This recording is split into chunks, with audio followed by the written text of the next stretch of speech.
only mode.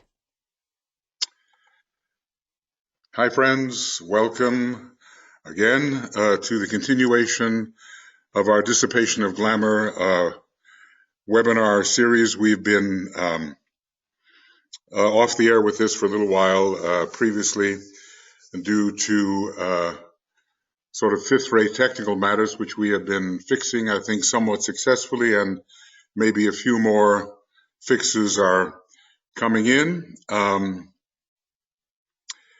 But anyway, we're going to resume tonight here, at least in Finland, and maybe change the glamour that we've been working on, but I think we're nowhere near solving the great glamour of hatred and the illusion becoming glamour of separateness or separativeness, the great heresy thereof. I'd like to welcome y'all, and Alex and Carl and Clesia and Connie and Deborah, Denise, Francois, Jean, Karen, Linda, Lori, Lorraine, let's see, what are we? Margot, Maria, Martha, Olivia, Paula, Renee, and Yvonne and Zach. I'd like to welcome you all to this work, and there'll be more joining us, and I'll probably miss them here, but okay.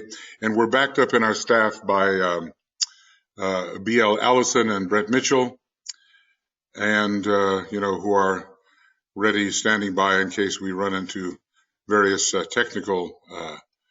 any technical difficulties, which can, of course, easily happen as we learn.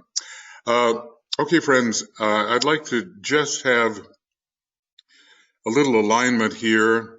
I'm going to improvise a bit here tonight. I guess I improvised a week ago, and we ran into some technical problems, and I was using a pretty big image because I wanted to just talk to you, but that image kept freezing, so I saw the result, and I think I'll use smaller images from now on.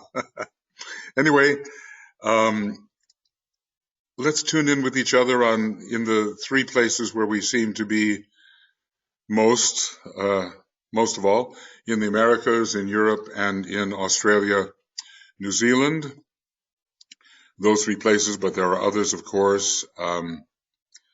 And we just want to get the sense of being together on the plane of higher mind. And if we can visualize it, the light that is generated when we are all in the same space of consciousness, and the love that we feel for each other and for humanity in general, an ever-growing thing as we progress upon the path.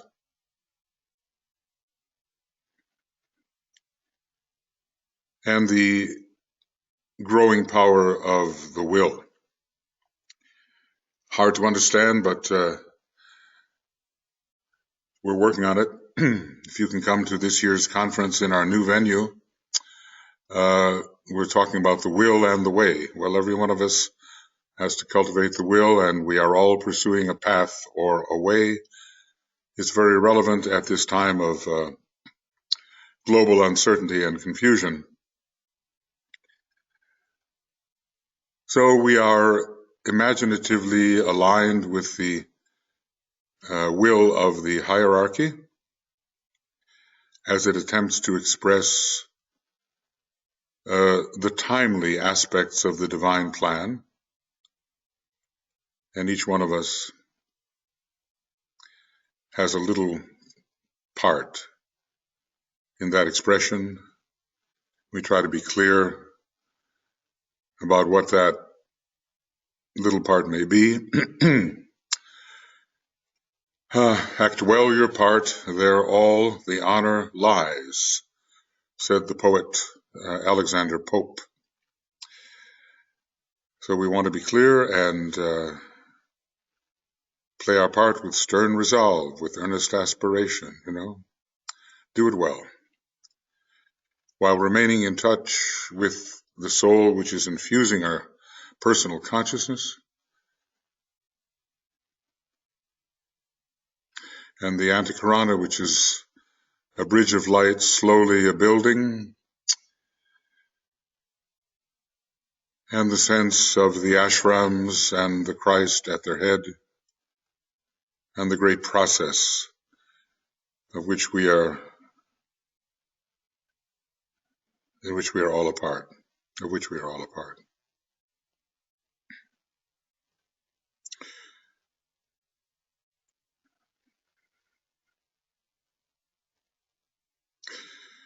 I would just quietly sound the Om to confirm our intention here of learning how to be better cooperators with the divine plan and real servants of the Christ and his hierarchy.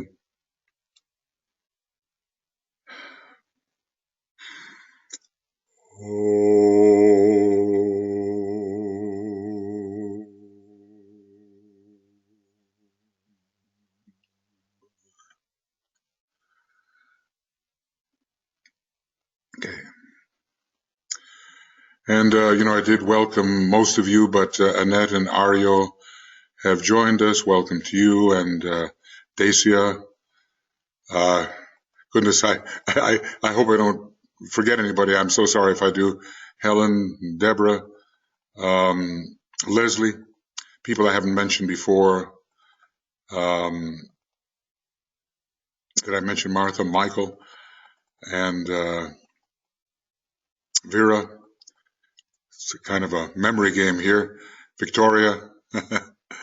All right. Anyway, welcome to all of you. And if I miss some of you who have just joined, excuse me, but I'm very aware of your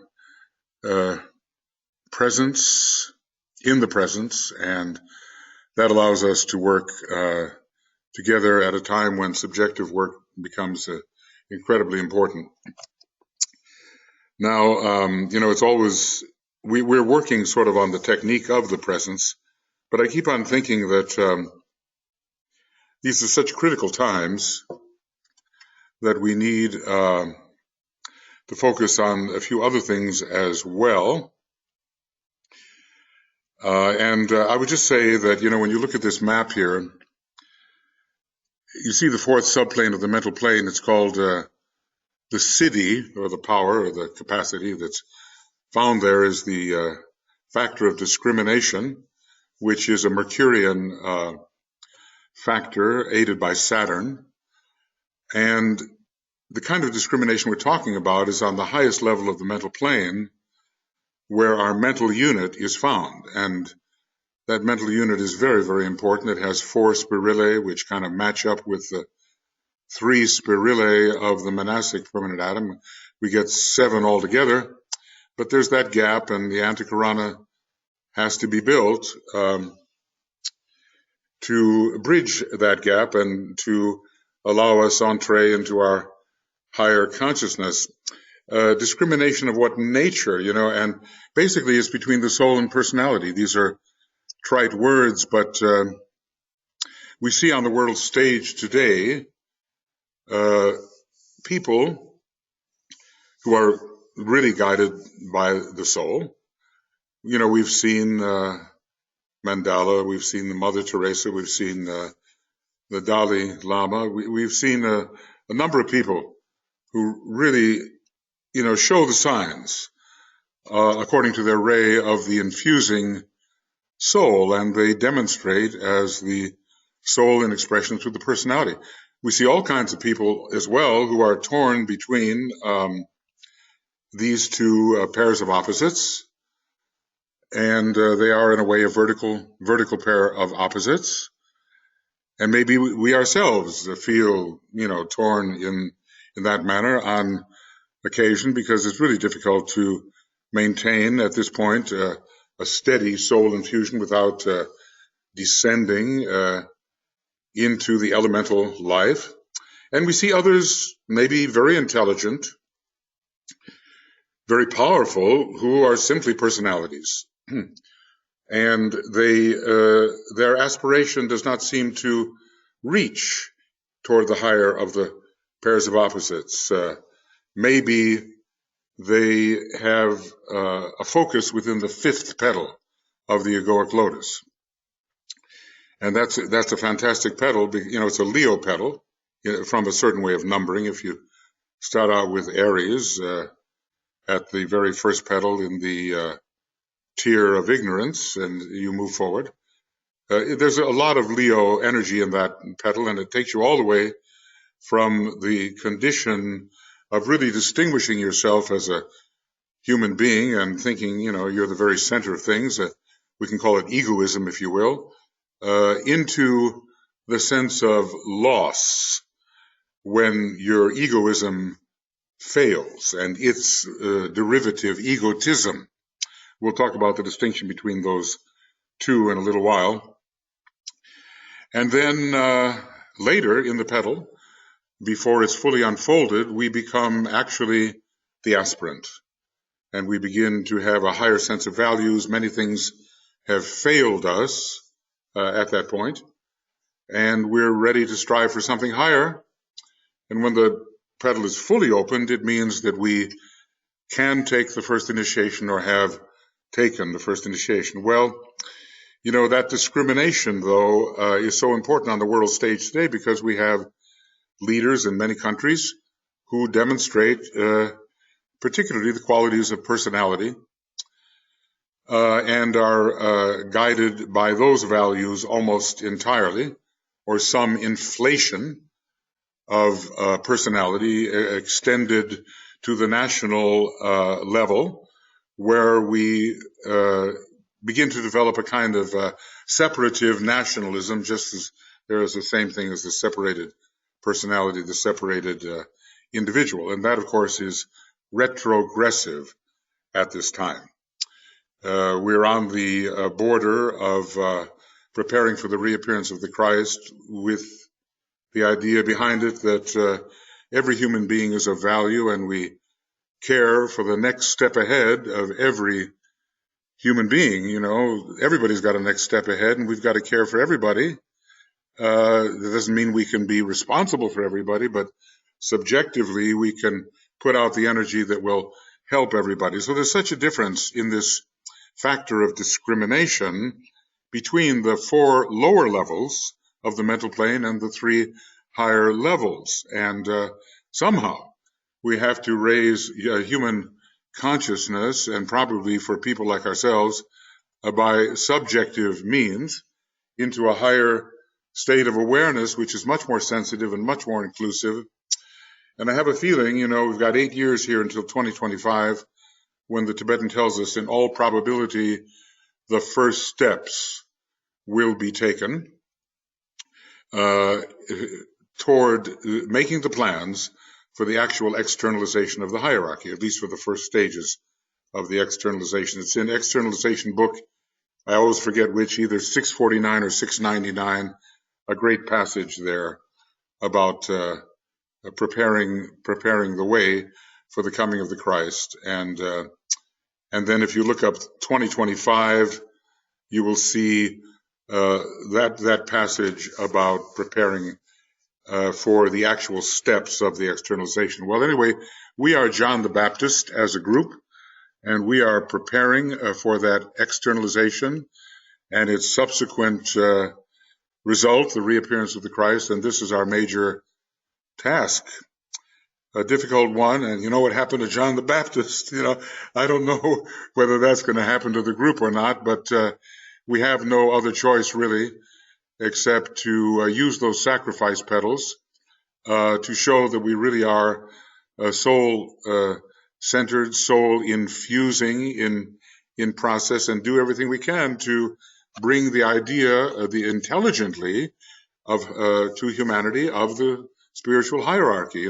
Even Alice Beatty, with all she did, the Tibetan said she didn't do enough to bring the idea of hierarchy before humanity. So we have our work cut out for us, and a part of that is really being able to discriminate between the members of the new group of world servers and men and women of goodwill who are really living a degree of soul infusion, and those who are just stuck in their personality and think that's the end of the world and the whole world revolves around them. And, everybody, excuse me, everybody's got their progress ahead of them. Everybody's going to succeed eventually, no matter what it takes. But in that fifth pedal, you go through some tough times, to thinking you're the greatest in the world, to having some real doubts and being humbled, and then finally being humbled enough to become a true aspirant because you develop a sense of proportion. It's kind of that contrast between Leo, that says, look, I'm everything, I'm the greatest, and Libra, which says, hey, there's another person out there too, and we have to develop a kind of reciprocity between ourselves and the other. So what I thought today, taking this idea of discriminating between the soul and personality in mind, I'd like to deal with a particular glamour. We've been dealing with the glamour of hatred and the great illusion, which turns into a glamour, the great heresy of separativeness or separateness, and we'll never stop dealing with that. We'll come back to it, and now and then we'll deal with these world glamours, but there is really a psychological deficiency in some of our leaders. They're just so full of themselves, you might say, and then, go all over the world. Maybe it takes a certain kind of, confidence in yourself, but when it turns into pride and a distorted view of what you are compared to the world, then we have a problem. So I thought, I've got a couple of notes here about egoism. And this egoism factor is a great enemy because it is a mistaken identity. Basically, we are the one. We are pure being. When you start unwrapping all of those veils around us, you're going to find that even the vehicle of the monad is simply a vehicle, and we are that volatile essence of pure being which has been emanated from the one great universal logos, and ultimately we are an aspect of the ray of the absolute, which arose from the absolute deity, which arose from the absolute. I mean, these are very remote considerations, but that's our essence, and we are more everything and everyone and every possibility than we are any one particular thing. And egoism is the great mistake of getting caught in your appearance, in your temporary phenomenal demonstration, and thinking that's your real identity. And as a result, it opposes itself to all other apparently separate identities, and then we have a great world of fragmentation, which is the very essence of illusion. And as a result of the illusion, our desire nature gets fixated upon advancing this tiny little demonstration of apparent identity as if it were the whole world. And, Master Moria, sometimes he gets humorous. I don't know what to say about him sometimes, but he says that the lower ego is like a ugly ball of fat. Isn't that terrible? But anyway, that's what he says. There it sits in the middle of your field of perception, in the middle of your content of consciousness, and it takes up all this room when in fact it should shrink down to the tiniest point, which in fact should eventually disappear. So let's just say there are people in the world, and a great many of them, who are just coming to the stage, I am, and they think that they are somehow unique and somehow special, and they have a terrible case of mistaken identity. Well, I'm not going to name names, and I don't have to go too far, but you can see what's going on in the world today between quite a number of leaders who just don't get it yet, that there's more to life than the tiny little ego. And of course, a way of life which places the highest value upon the ego is called egotism. And it exalts yourself over all others. You may not say so, but you think so. And that kind of way of thinking always leads to separative action which is against inclusiveness and the welfare of the whole. So the first problem is philosophical. It's egoism. It's mistaken identity. And the resulting way of living, where you exalt yourself above all others because you think you're the only one around, is egotism. And all of this is really part of the glamour of personality. You know, it's kind of a first ray glamour, but we all have it.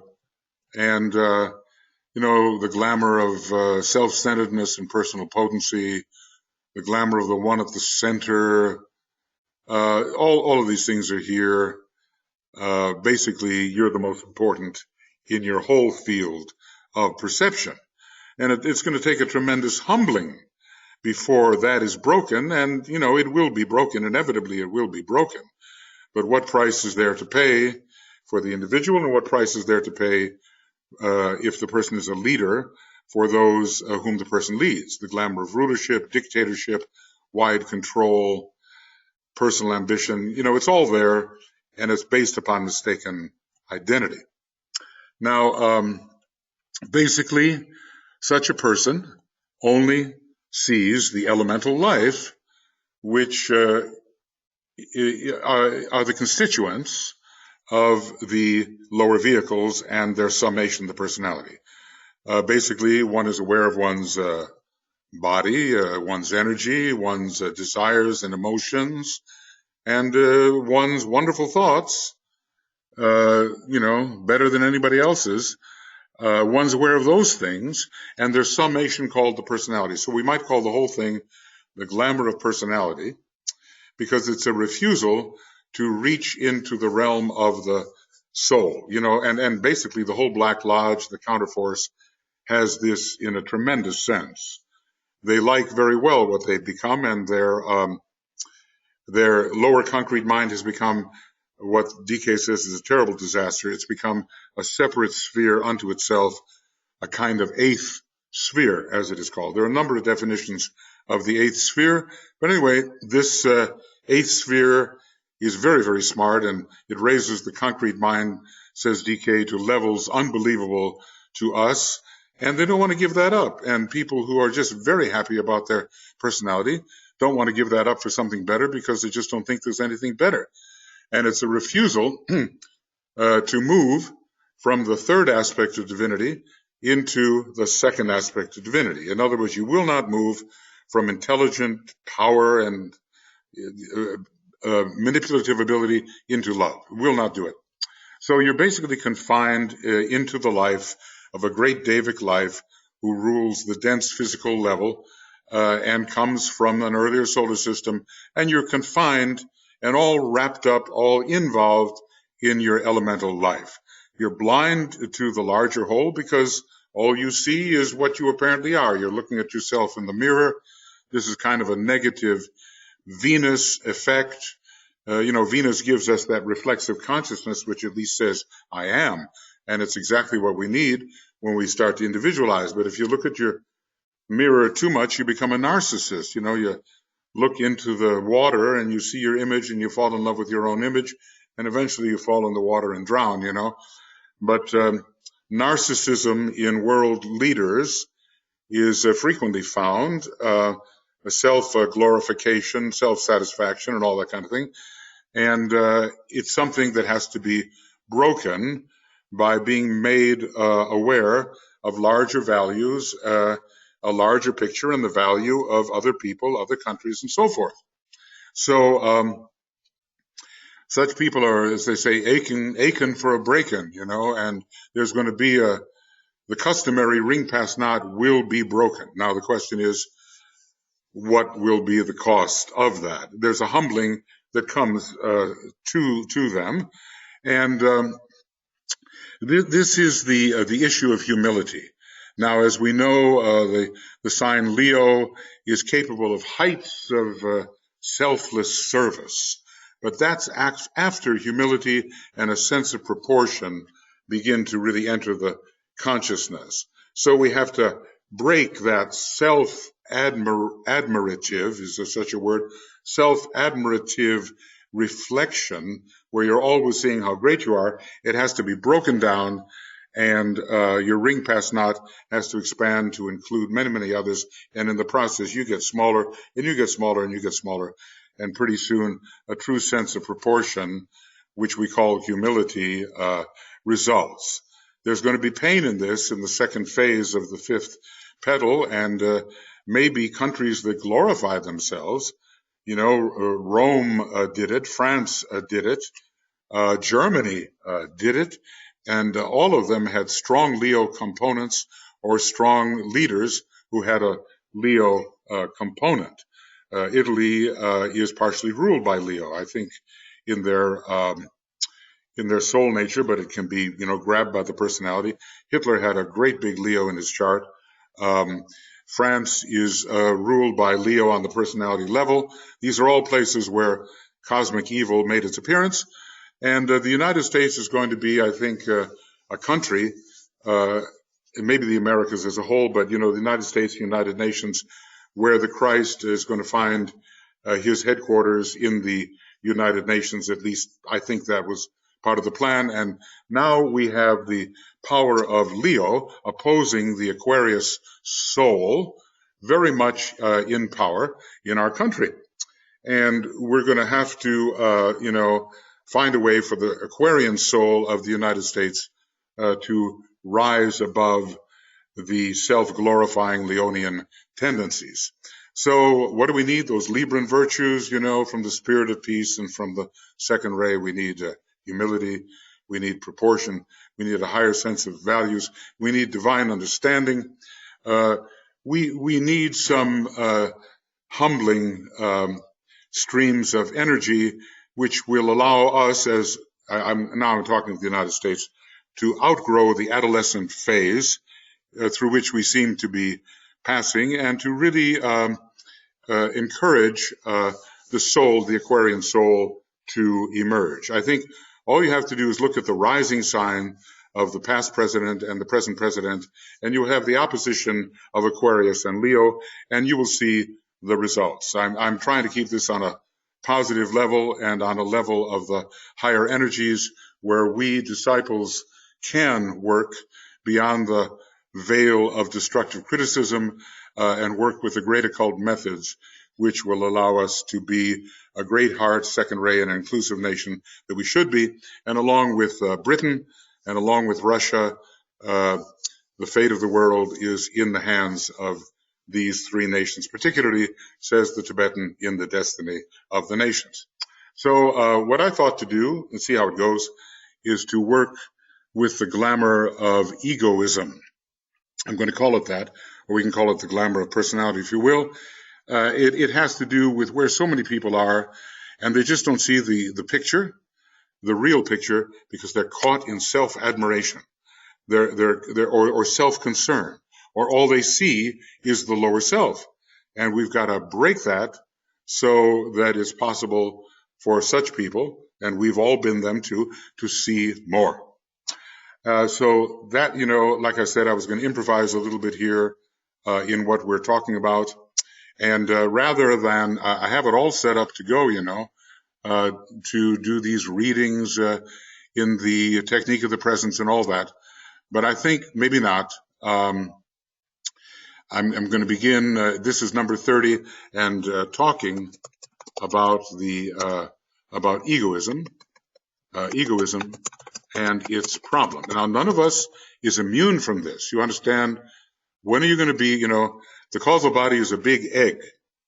And in Greek, I understand the word ya ego means I am, ya ego. So let's see, where are we here? Okay, so I hope I can find this. Okay, readings. Okay, right. So every one of us has this problem. And as Madame Blavatsky said, in a withering sort of way, we are all sort of gray or even black magicians till the fourth initiation. Well, what's this thing about the fourth initiation? And I just want to say, at the fourth initiation, the ego disappears. Well, not the true ego, not the true identity, but the false ego of personality, and even the semi-contained ego of our causal body disappear. And then we can say we are relatively free of egoism. Now, what it may be on the cosmic levels, who knows? I'm sure these great cosmic lords, they have their problems too. But for us, egoism is going to disappear when that causal body disappears and we finally rise into the truer identity of the monad, which becomes very powerful at the fourth initiation, particularly. So now what I'm going to do is open this up to any thoughts you may have. I know that I'm kind of springing this on you in a way, Tuija and I have been working very hard to get our technical difficulties straightened out, and I think that we have done that with our broadcast. We're still in for some reorientation of aerials and redirecting of aerials and things like that, getting our Aquarian ducks lined up in a row and our fifth ray lined up. And we had the gracious appearance of a kind of a representative of the fifth ray avatar come and help us with some of this just recently. So we're on our way there, but we've had to take a little break while we sorted out these technical issues. But now we're working again every week, one way or another, and we'll let you know when we can't. We do have some reorientation coming up of aerials and things like that, which will make it necessary to resume our work next Thursday with the reappearance of the Christ. So about 6 days, we will resume our work, and then we hope to just keep going. Meanwhile, I'm going to open the floor to any of you who would like to ask questions, who would like to offer thoughts, comments, whatever. And before we have our glamour meditation, we will attend to your thoughts. So things are open to you now, if you wish, and if you want to write your thoughts, that's fine, and Brett will read them out, or I'll try to put them on the screen. Or if you want to speak out or speak up, then that's fine too. So the floor is open to you, and if you raise your hand, I'll see you, probably. And if I overlook you, either Brett or BL will help me, or Joe will help me recognize that I've overlooked you, and we will make sure that your question or thought is attended to. So, any thoughts or questions you would like to share? This is the time to do that.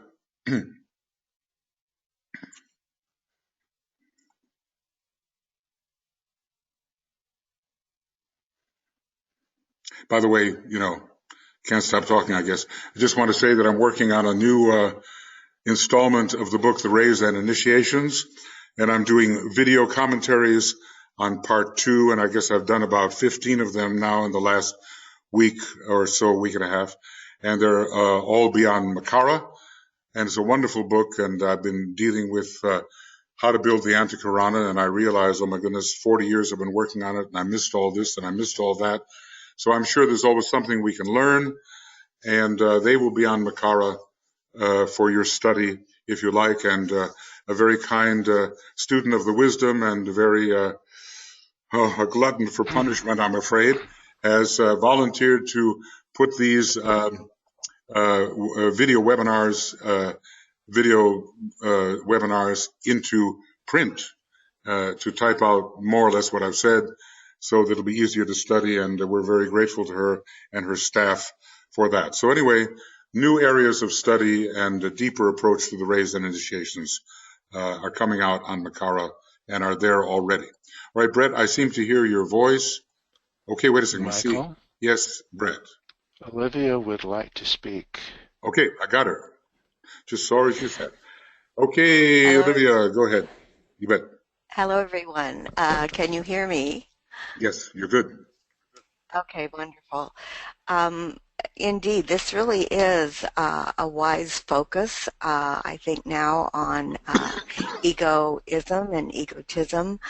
So I'll just start with that.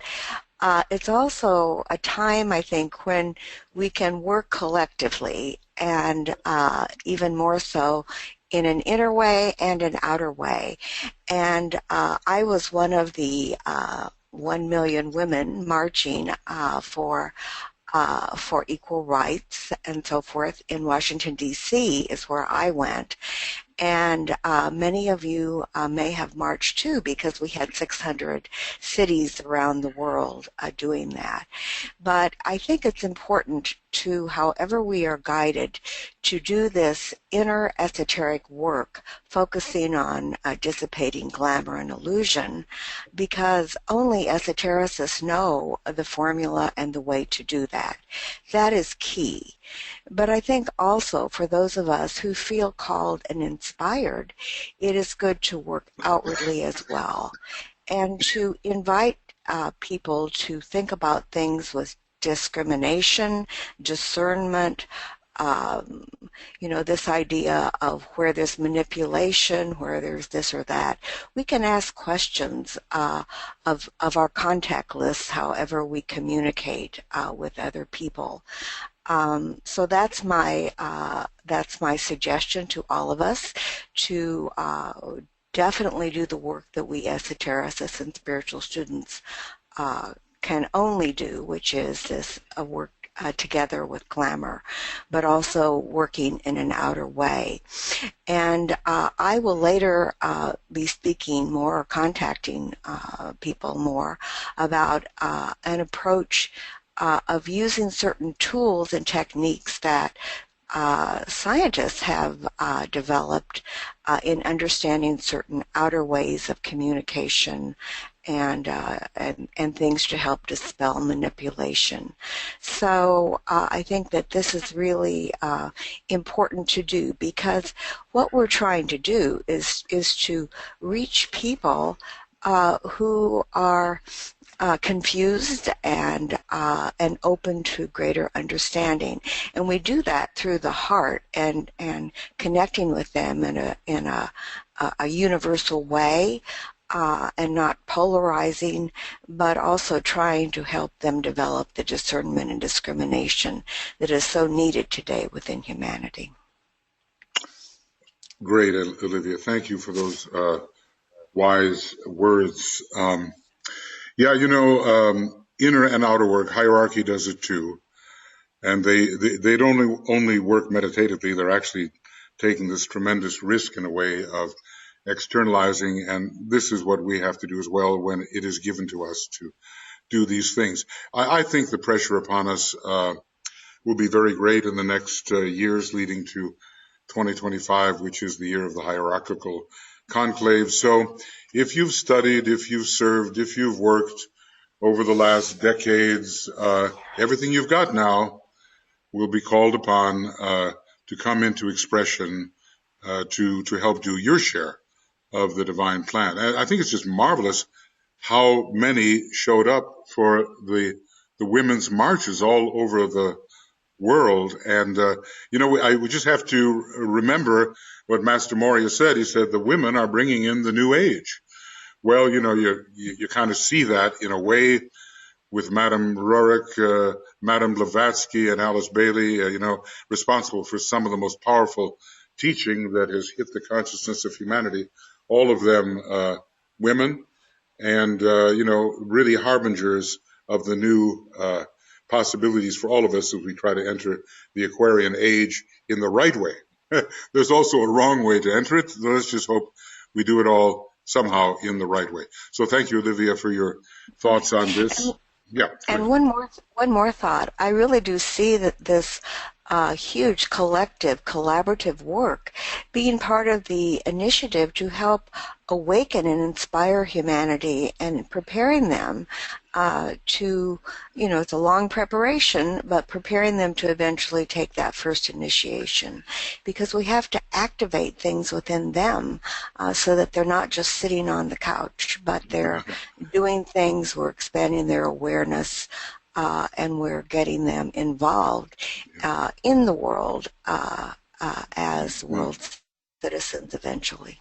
Well, I think, when you think about what precedes the first initiation, there are two planets particularly which must do their work before the first initiation can occur, and neither one of them is an easy planet. First of all, we have Pluto dragging everything to the surface, including this sort of latent nativism, which seems to be sweeping the world, kind of a populism, which is a retreat into the personality. And then Vulcan.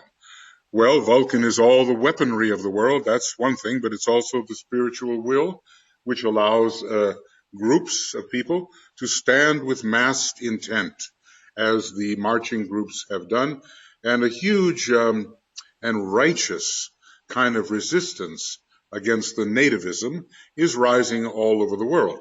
We're going to be part of that during the next 8 years, and I think it will be an education for humanity, the likes of which has never been seen. Let's hope for the best, and the Tibetan's last words that he wrote to his groups were, work, my brothers, so I guess that's enough of an injunction for us to do the same. Thank you, Olivia. Okay, any other thoughts, friends, questions about our subject here? Basically, we're trying to move towards the inclusiveness of the divine plan in a wise way, while retaining the unique contribution which each individual and each person has, each nation has to make. We do not want to see this, the making uniform of all nations. This would be a disaster.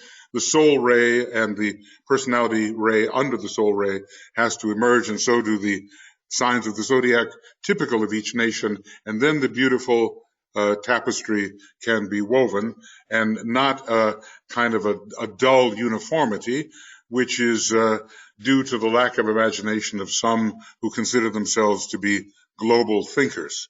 So, it's quite a task to have the individual emerge, the nation emerge in beauty and according to the energies which each nation has. That we have to promote, and we have to promote the soul ray of our nation and the soul sign. Okay, are there questions or comments that you would like to offer? Floor is open. And also you can write them down as questions if you want Brett to read them out or whatever. You can do that as well. It's a challenge, friends. We're in it now, and I have to. I'm not a first-rate type, but I do love Master Moria. I think I know him somehow, from the old days. And anyway, he would have, maybe I told you this, but he would have his chancellor bring to him any new name that might be appearing on his enemies list to see if some worthy name had not been added to this list of those who oppose him or opposed him. And the reason for that is because it was his conviction, and it always rings in my ears on bad days, that obstacles are possibilities. Obstacles are possibilities. And, we spiritual types, we're facing big obstacles as the many leaders want their nation to retrench and go back to nativism and the personality expression. But that's the possibility to really educate humanity in a way that has never happened before. And so anyway, obstacles are possibilities. I say it all the time, and on a good day, I can do something about it. Okay, Brett, you have something? Yes, Jan has a written comment. Jan, oh, yes. Okay, let's see, I don't know if I can, oh boy, maybe I try to, okay, there we go. Okay, it's a long one, huh? Okay. Yep. Okay. Right. Okay, Jan, good. Could it be that the current time, in the current time, whatever, that outwardly looks like regression is actually a time of clarification of right human values? I would say so. Taurus is involved here, and light. And that's why I told that little story about the ones who opposed Master M when he was a great ruler of various kinds. It always clarifies our thinking when we know what our opposition is attempting to do. The leaders of this world have had these egoic expressions as long as we have had human history. And by egoic, you mean expressions of the lower ego. I think that's what you mean. When DK uses that word egoic, he oftentimes means soul, but okay. These expressions of ego, so long as we have had human history, and most have slipped by in this expression without question. Now, okay, now that is a blatant, in our face expression that cannot be overlooked, indeed, and our communication system in the world makes it exactly that.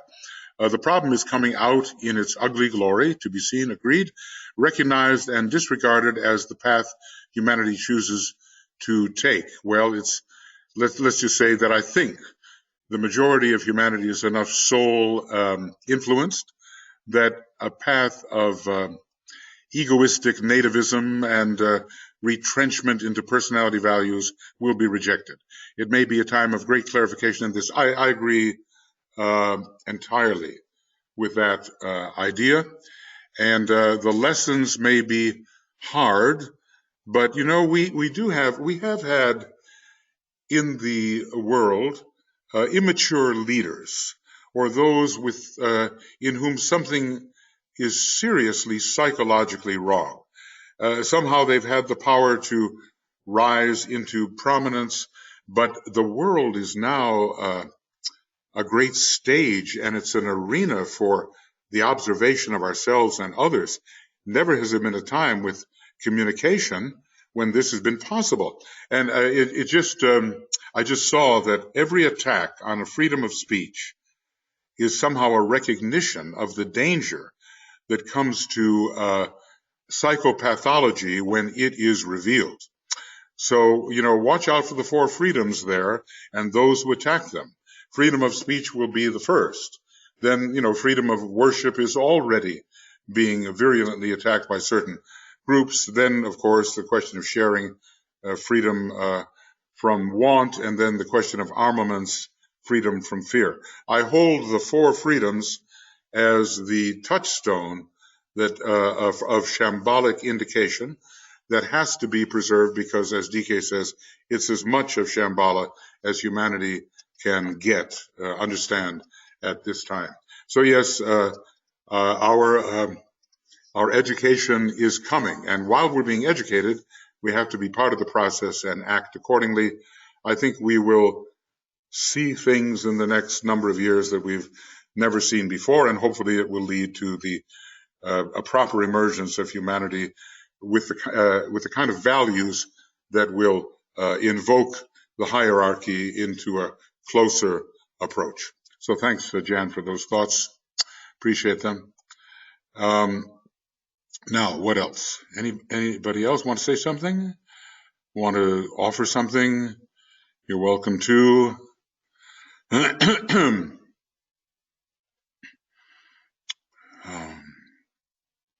Just scanning, you know. It's a big subject, and, basically, were you saying, Olivia or something, sit at home on the couch? I think the era of the couch potato is over. At least I don't think disciples have a tendency to be couch potatoes anyway, but this is a mobilization. Now, for many, it has to be an esoteric interior mobilization, at least that, and for others, they will be able to add to it strenuous outer work, which DK strongly approved of during the time of the Second World War. He knew his disciples were doing the inner work, but he wanted them to engage in the outer work as well. So, everyone is going to have to come to his or her own conclusion about what that work will be. Nobody can tell you what it has to be, but let's just say the promotion of goodwill in the world and the promotion of the triangles. We have this huge instrument called the triangles, in which we use the great invocation, which is the most prominent means of invoking the reappearance of the Christ. And it just esoterically, it does what has to be done in terms of the etheric body of the planet. So if you've let your triangles lapse, or you're just a little bit lukewarm about that, jump in again and really get going in the triangles work, and let us know here, Tuija and me here, particularly on the triangles, and we have a global triangles address that you can write at gmail.com, I think it is, and reactivate your triangles, form new triangles.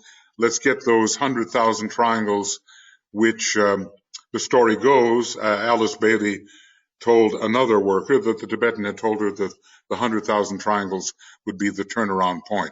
So let's get those triangles going in such a way that they really grow exponentially during the next 8 years before the great conclave. Okay, anybody else before we do our meditation? Yes, okay. Tuija, there you are. Okay, I'm glad you and Olivia having a chance to speak. Go ahead. Yes, you hit the point because I am so fascinated now about the triangle work and maybe again emphasize that why the triangle work for us is the great answer, because the Buddhas of activity can work through the triangles, energize the triangles, and use them in the emergency times. And if that is not emergency what we have at the moment, so what is? Maybe even more horrible times are ahead in our lives too. We never know about the climate, what it is going to affect and how. And everybody knows what is going on in the United States.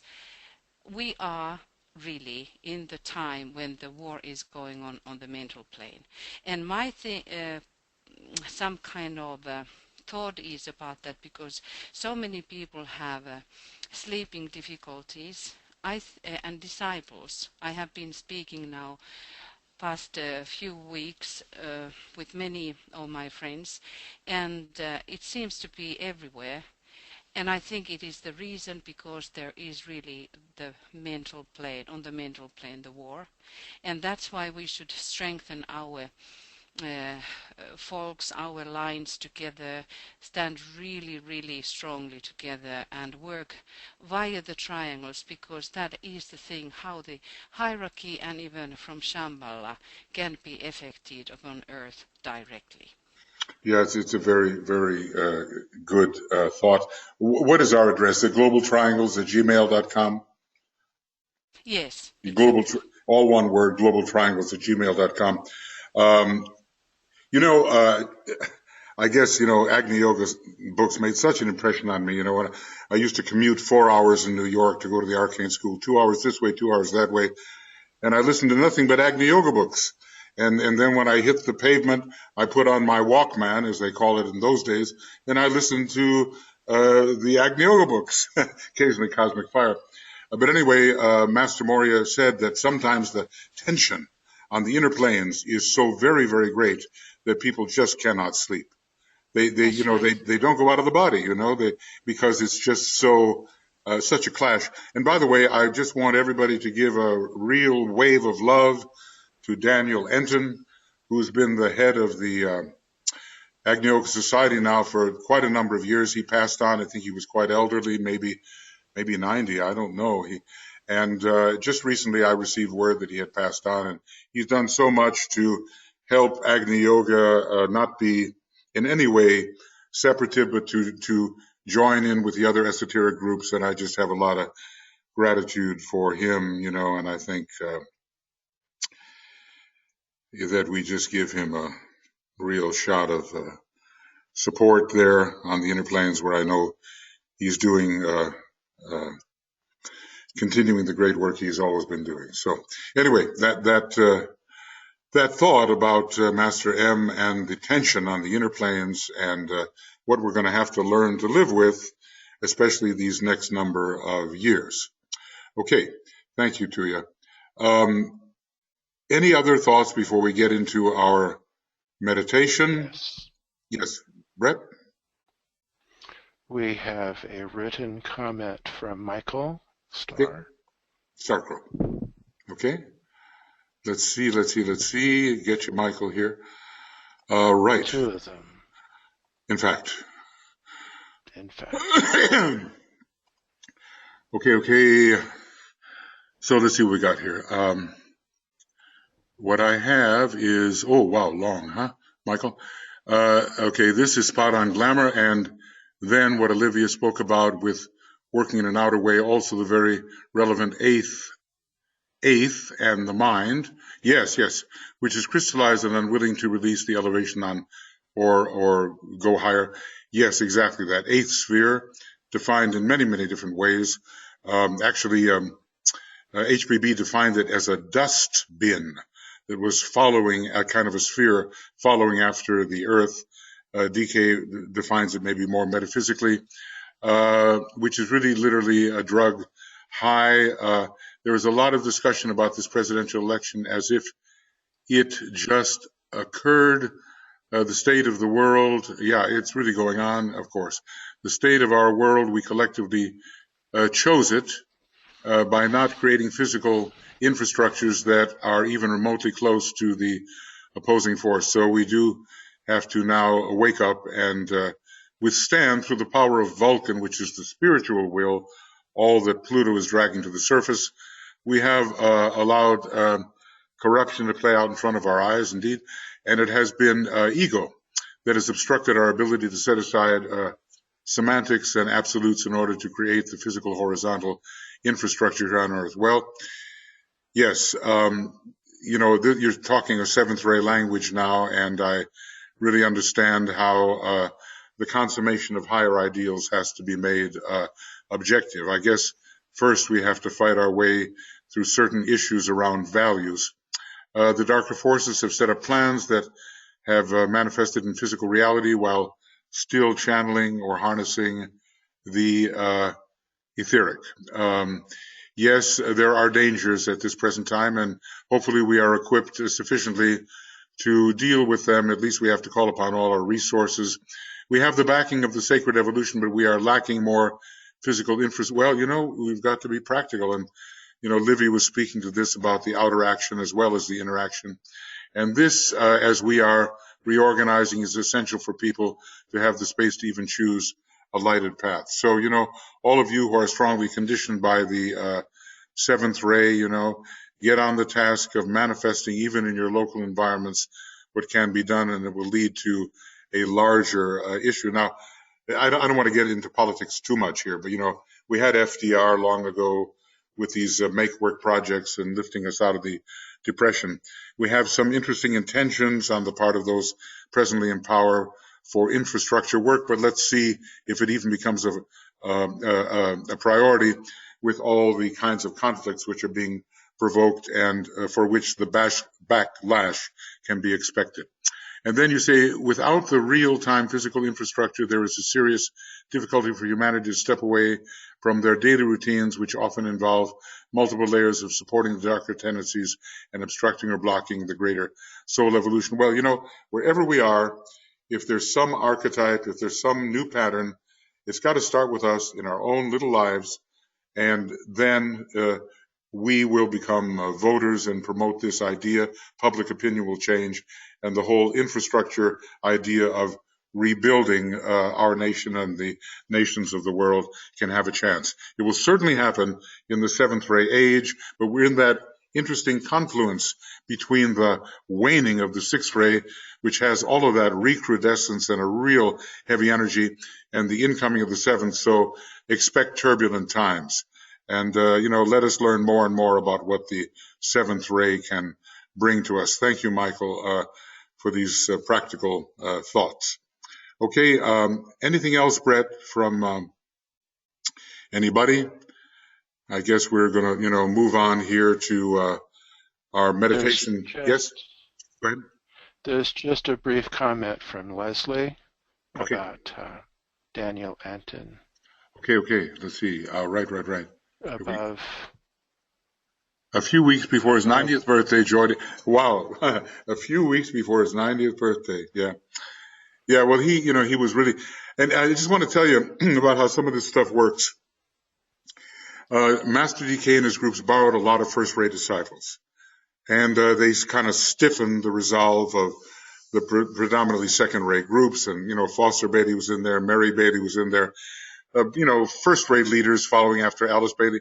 Well, in Agni Yoga there were a bunch of first-rate leaders, and they had the first-rate virtues and some of the first-rate liabilities. And then along comes Daniel Enton. And I said to him, Daniel, so you're with Master Moria. Well, he says, I've always felt that Kuthumi was my master. It's kind of a reverse borrowing. And he did act like a second-rate type. He had some first-rate, of course. But he acted within that very first-rate group in a second-rate manner.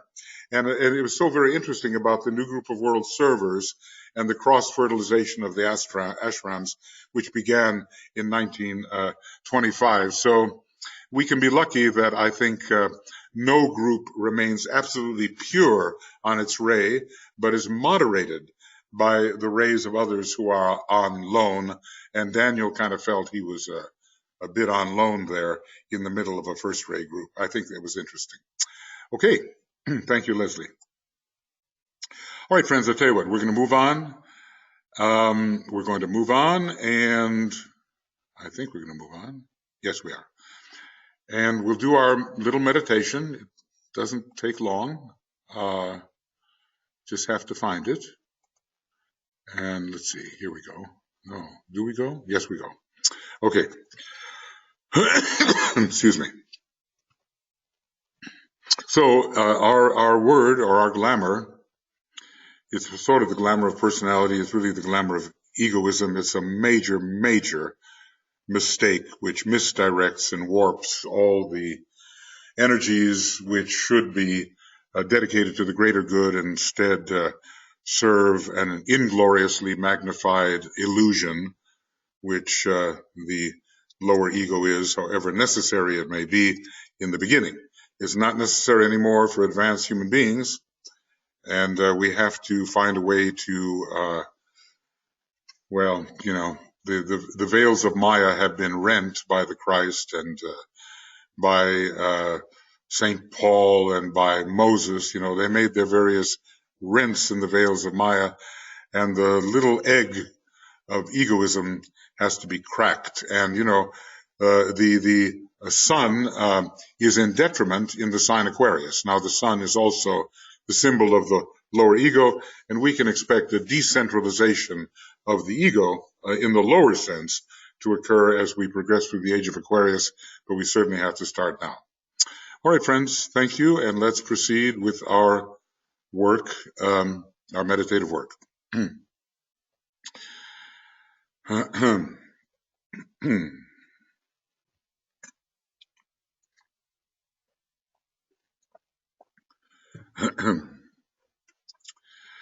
So we have quite a few of us here, but we reach out to each other in general and feel that we are coming together on the plane of the higher mind and in the lotus field where we're all unified and somehow serving each other through the exchange of egoic energy, not the energy of the lower ego, the personality, but the energy of a higher ego consciousness within the causal body. So just a few moments of silence as we get the sense of all of us are participating in this service work.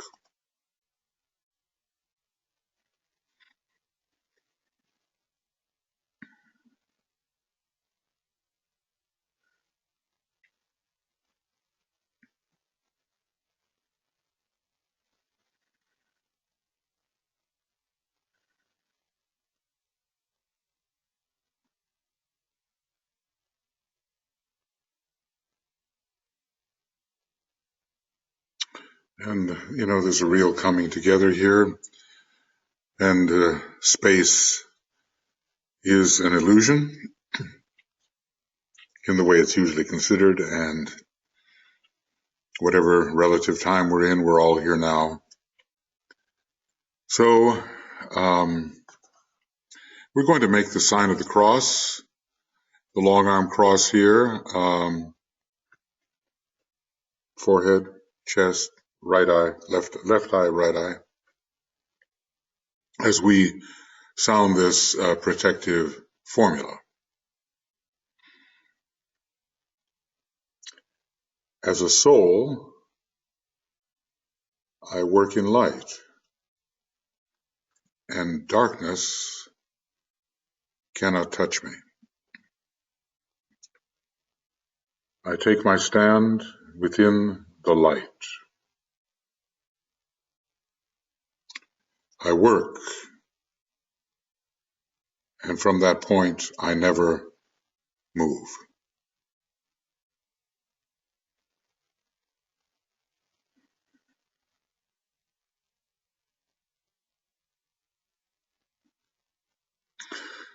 And as we work within the light, we are protected from these very insidious forces which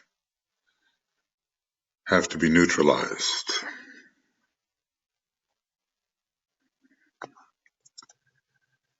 Now, in terms of the energies, and the preparation for the kind of work we have to do, we will focus the dual light of matter, the light of especially the etheric physical plane, especially the etheric, drawing it up imaginatively to the mental plane, and there the light of mind is found. So we blend those two lights, the light of matter and mind, and we have a vitalized mental energy on the mental plane in our mental vehicles.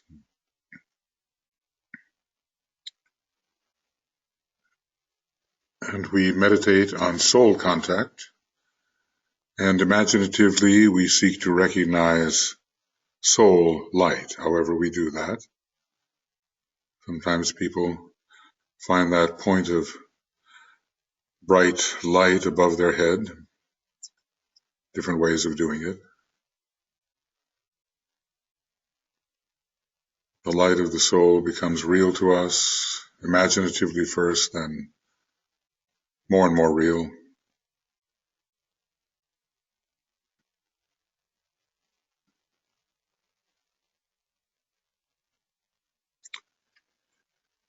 And then we fuse imaginatively the two lesser lights of matter and mind with the light of the soul on the higher mental plane. We bring them together on the mental plane. And we develop what's called the mind held steady in the light.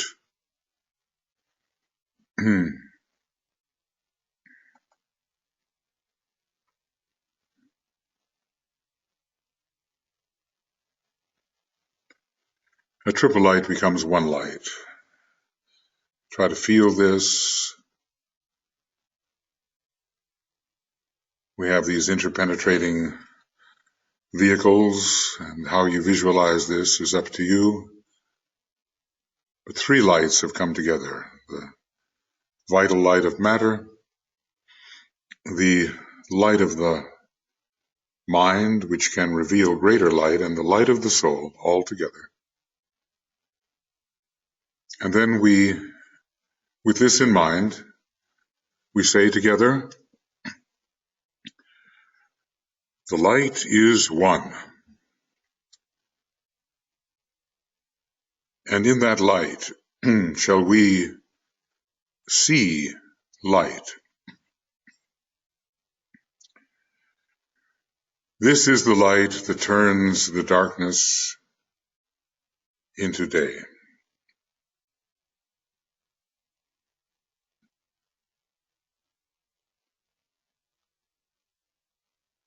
Sound the Om in confirmation 3 times. Om.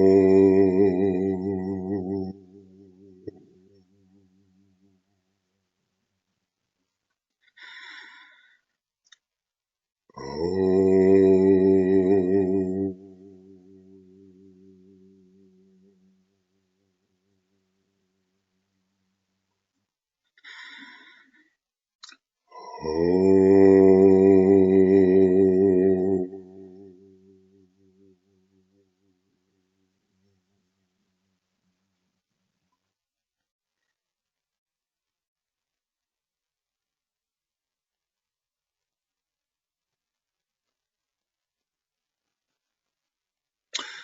light of day is the scorpionic light of the Buddhic plane, and eventually intuition will play its part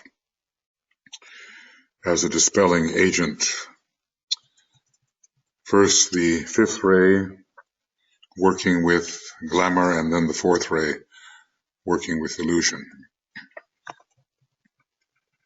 Now we enter the formula,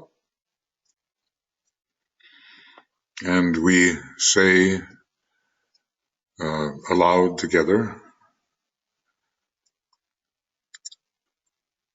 radiance are we and power.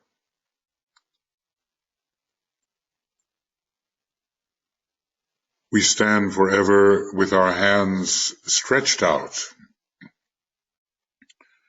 linking the heavens and the earth, the inner world of meaning and the subtle world of glamour.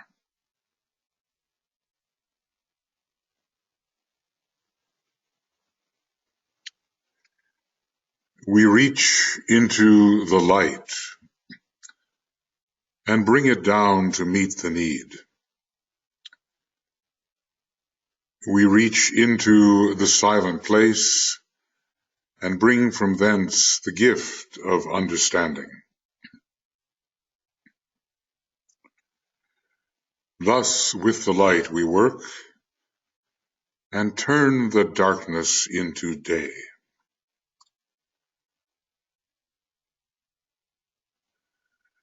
And we have our searchlight now.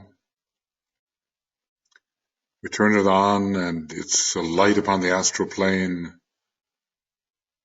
And that's what we do, what we've just said. We reach into the world of meaning, we bring it down. We bring in the light of the soul, aided by the light of mind and the light of matter, and we bring light to the astral plane. Eventually it will be the vehicle of the intuition where the light of day is reigning.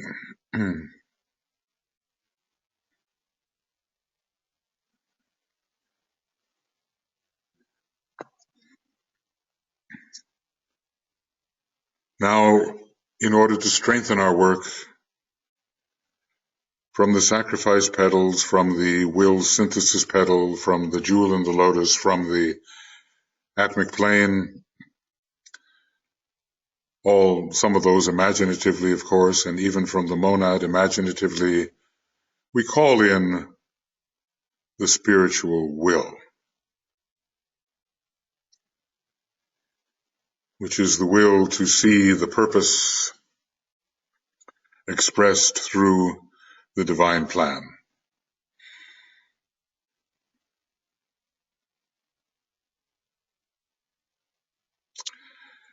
And we're going to strengthen our beam, our group beam, with this willingness to allow the spiritual will to work through us as a group and as individuals, to make sure that we willingly do our little part in expressing the divine plan. So however you want to imagine that, the spiritual will enters the beam, fortifying it, making it still more powerful, more irresistible. And as we imagine this, we say the following together. With power upon its beam, the light is focused on the goal. With power upon its beam, light is focused on the goal. And this is the dissipation of the dark clouds of glamour which obscure and distort reality and block the greater vision and the greater revelation. Now we're going to, realizing that the glamour of hatred is still, there, and the great heresy of separateness, and we're going to come back to that, of course. It's impossible not to. We're going to work with this glamour of egoism, translated as the glamour of personality.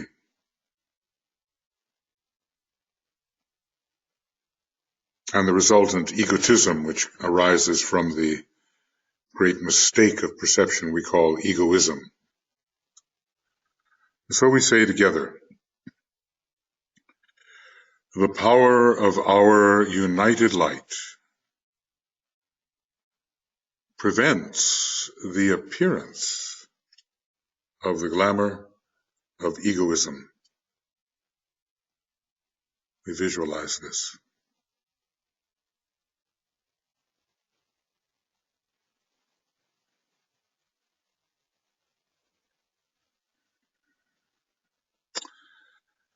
And the necessary proportion to prevent the appearance of this glamour of inflation, of that which is essentially not real.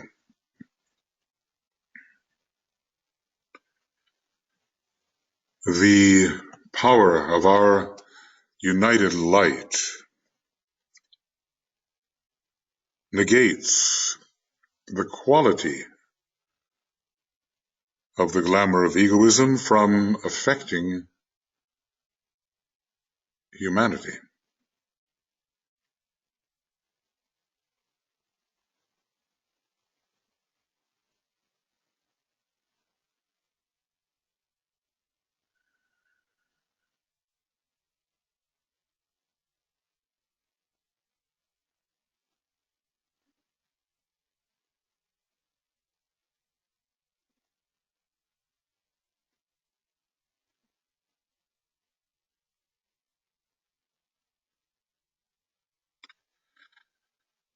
The power of our united light destroys the life behind the glamour of egoism.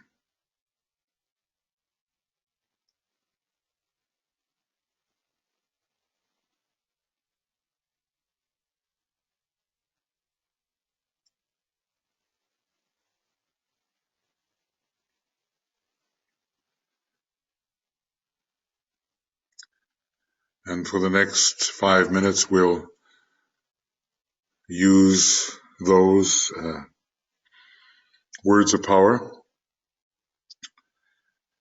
as we visualize the light penetrating into the glamour and producing its weakening and its dissipation. 5 minutes of silence and intensity of purpose as we see this work proceeding.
We will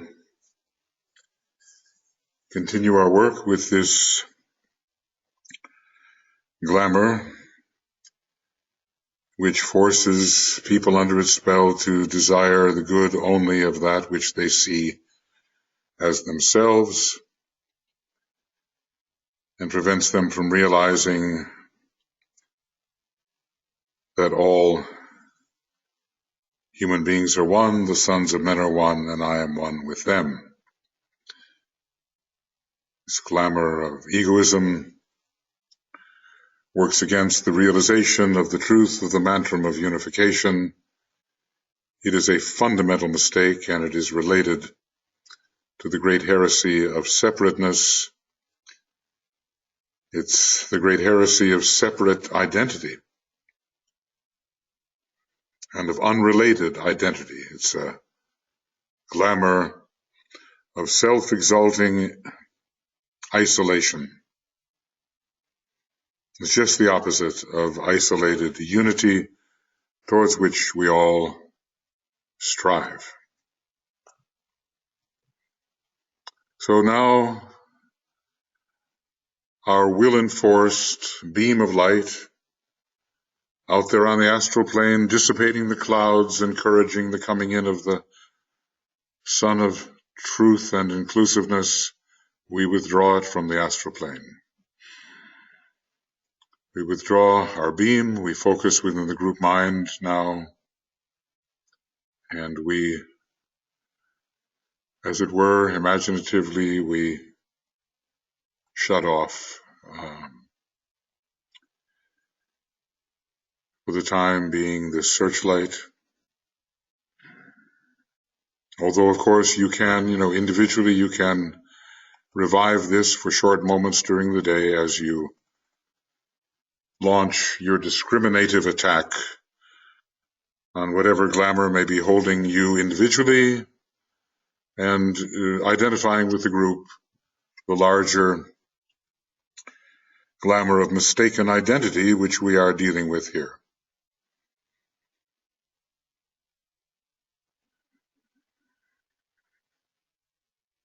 It's hard to understand egoism and its resultant egotism, but it is a fundamental distortion when something very, very small and unreal is given a huge place within the field of consciousness, and energies are turned towards its support rather than the welfare of the whole.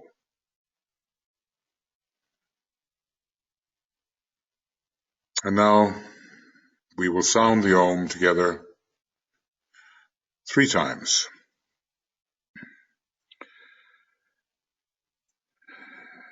Purifying each aspect of the personality, but especially the astral field where so much distortion occurs and which is called for present humanity the plane of the great illusion.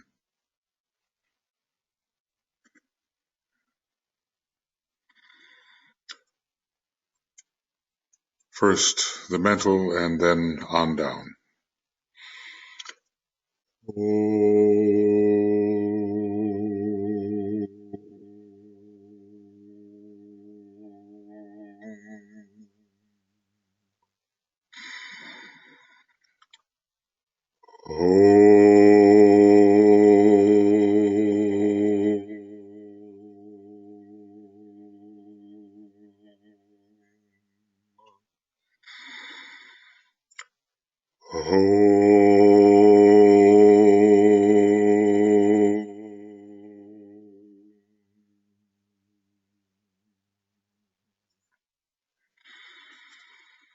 And may the Sun of Truth, the Sun of inclusiveness and unity, and the Sun of divine vitality shine through the lower 18 subplanes wherein man perforce lives at this time. Let there be a clarification of all lower conditions so that at last the lower world of becoming can reflect the higher archetypal world of being. Okay, friends, thank you very much. We will resume 6 days from now. Hopefully all of our reorienting work will be done, and it will be with the reappearance of the Christ on February the 2nd. And this time we had an evening, for at least for us, a presentation of a webinar, but next week the whole thing is evenings, at least in terms of GMT, 5 p.m. GMT, beginning with the reappearance of the Christ meditation. Remember how very, very important these meditations are. You've got to be with them. Do it yourself or do it with us. Doesn't make any difference, but do them. Reappearance of the Christ, attracting money for hierarchical purposes, the triangles meditation, the glamour busting meditation, and invoking the soul of the nations so that their causal body may grow in such a way that the true new schools of esotericism may appear and the hierarchy can plant its influence noticeably in each one of these nations. So thank you, and we'll be back with you in 6 days. Meanwhile, keep up the good work, and we will proceed subjectively, objectively during these next years, and it won't be said of us what was said of the disciples at the time of the Second World War. There weren't enough, they didn't try hard enough, etc. That won't be said of us, okay? We'll make it through and play our proper part. So thank you all for showing up, meditating, and we'll be back with you before long. Meanwhile, there's plenty to study on Makara, and if you're really aching for a trip with the Ageless Wisdom, join the Moria Federation, and we'll give you a good workout. Okay, see you later, and thank you, everybody.